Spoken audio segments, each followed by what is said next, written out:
అయ్యా బాహుబలి,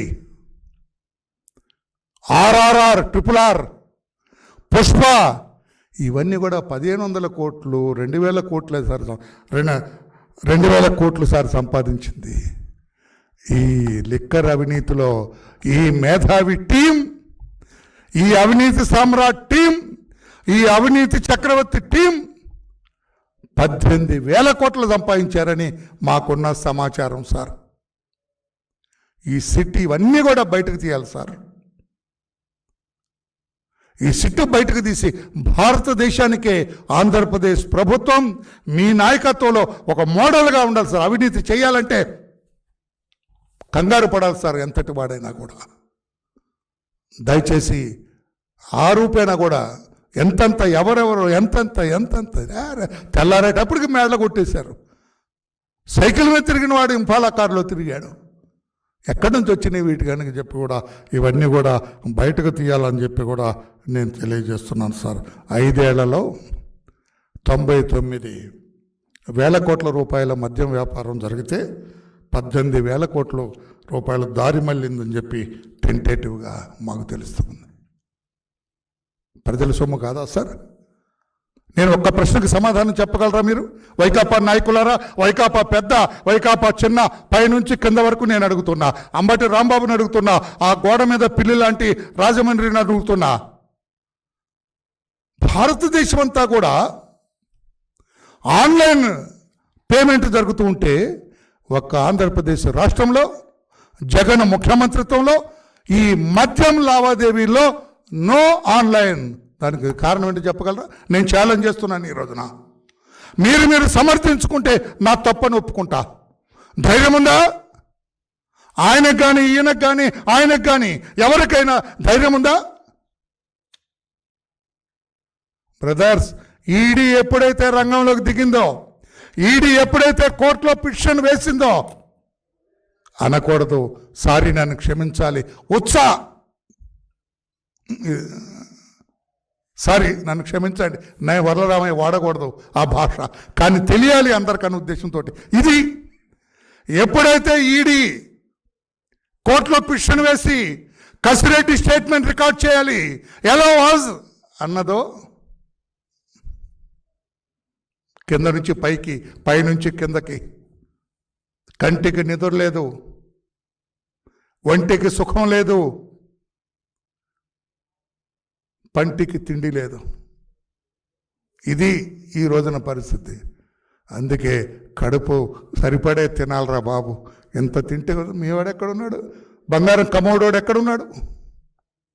ఇది చేయాలని చెప్పి కూడా నేను తెలియచేస్తూ ఉన్నాను. ఈడీ జోక్యంతో ఈడీ వచ్చింది, ఇది అవదు సార్ కేసు, ఎవరినే వదలదు ఇప్పుడు ఇందులో మొత్తం. అందుకే దుబాయ్లో కూర్చుంటారు ఈడీ సిట్. చూడండి, నేను తొందరలో చెబుతున్నాను. నేను దుబాయ్లో కూర్చుంటే రాజా చాలామంది అన్కనెక్టెడ్ వాళ్ళు కూడా బయటకు వస్తారు. దుబాయ్లో కూర్చుంటే ఇన్వెస్టిగేటర్ ఈడీ అండ్ సిట్ ఇక్కడ స్టాండే అందరూ. వాళ్ళు అక్కడ సిట్ అక్కడికి వెళ్తే వీళ్ళంతా స్టాండ్ అని చెప్పి తెలియజేస్తున్నా.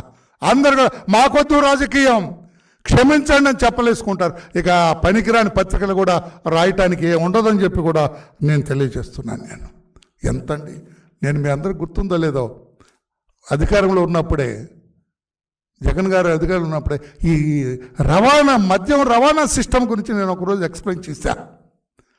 పత్రికా సోదరులు కూడా నేను ప్రశ్న, అలా జరుగుతుంది? ఎస్. కసిరెడ్డిని గట్టిగా ఏమనొద్దండి, ఆ చెవి కాస్త తిప్పండి గట్టిగా కసిరెడ్డిని. అరే మీ ట్రాన్స్పోర్ట్ సిస్టమ్ ఏంటని అనకమనండి, మొత్తం చెబుతారు. సినిమాలో మాఫియా ట్రాన్స్పోర్ట్ మొన్న ఏదో సినిమాలో కూడా చూశాను నేను. ట్రక్, దానికి ముందు పోలీసులు ట్రక్, ముందొక ఎస్కాట్ వెనకొక ఎస్కాట్ జరిగింది సార్. అది I'm very sorry to say. పోలీసులను కించపరచాలని కాదు, పోలీసులను కూడా వశపరుచుకున్నారు వీళ్ళు. పోలీసులను కూడా వశపరుచుకున్నారు ఆ రోజున. చెక్ పోస్టులన్నీ ఏదో సినిమాలలాగా, మాయాబజార్ సినిమాలో ఘటోత్కోజుడు ఇట్లా అంటే అందరు నిద్రపోతారు తెలుసా? అట్లాగా వీళ్ళు బయలుదేరితే చెక్ పోస్టులు అన్నీ నిద్రపోతాయి.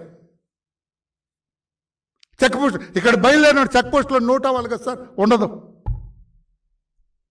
ఈ రకంగా దొంగరవాణి ప్రభుత్వాన్ని ఒక మాఫియా నడిపినట్టుగా, ఒక డాన్ నడిపినట్టుగా ప్రజా పరిపాలన జరగలేదు సార్ 5 సంవత్సరాలు. ఒక డాన్ పరిపాలన, ఒక మాఫియా పరిపాలన జరిగినట్టుగా జరిగింది. లేకపోతే ఎక్కడ ఉందా సార్? అక్కడ బయలుదేరడంతో కసిరెడ్డి ఈలేస్తే చెక్ పోస్టులు అందరూ నిద్రపోతారట. కసిరెడ్డి ఈలేస్తే ముందొక పోలీసు వాహనం, వెనకొక పోలీసు వాహనం. ఒక వాహనం కరెక్ట్ డెస్టినేషన్ రీచ్ అయితే 3 పక్కకు పోతాయండి. ఏమిటి? ప్రజాస్వామ్యంలో ఉన్నామా మనం? భారతదేశంలో ఉన్నామా? ఈ లిక్కర్ స్కామ్ 100 కోట్ల రూపాయలకి ప్రభుత్వం పోయింది సార్. అక్కడ ఎంతో గొప్పని చెప్పుకున్న Kejriwal where is he now? మరి ఇన్ని కోట్లు కొట్టేసింది ఏంటి సార్? ఇంకా మీకు ధైర్యం ఉందా మాట్లాడటానికి? ప్రజల ముందు తలెత్తుకుంటారా? ఏ మోహంతో ప్రజల ముందుకు వస్తారని చెప్పి కూడా నేను అడుగుతున్నాను. నేను ఇటువంటి అప్రజాస్వామిక కార్యక్రమంతో ముందుకు మొట్టమొదటి నుంచి కూడా ఈ వ్యవహార శైలి అట్లాగే ఉంది. మీరు తప్పు చేయకపోతే కోర్టులో ఏం జరుగుతుంది? మీకు ఎక్కడ రిలీఫ్ వస్తుందా? వాళ్ళకి తెలీదా? ఇన్వెస్టిగేషన్ రిపోర్ట్స్ వాళ్ళ దగ్గర ఉండవా? న్యాయమూర్తులకు తెలీదా? వాళ్ళకు ఒక దొంగ ధైర్యం ఉంది.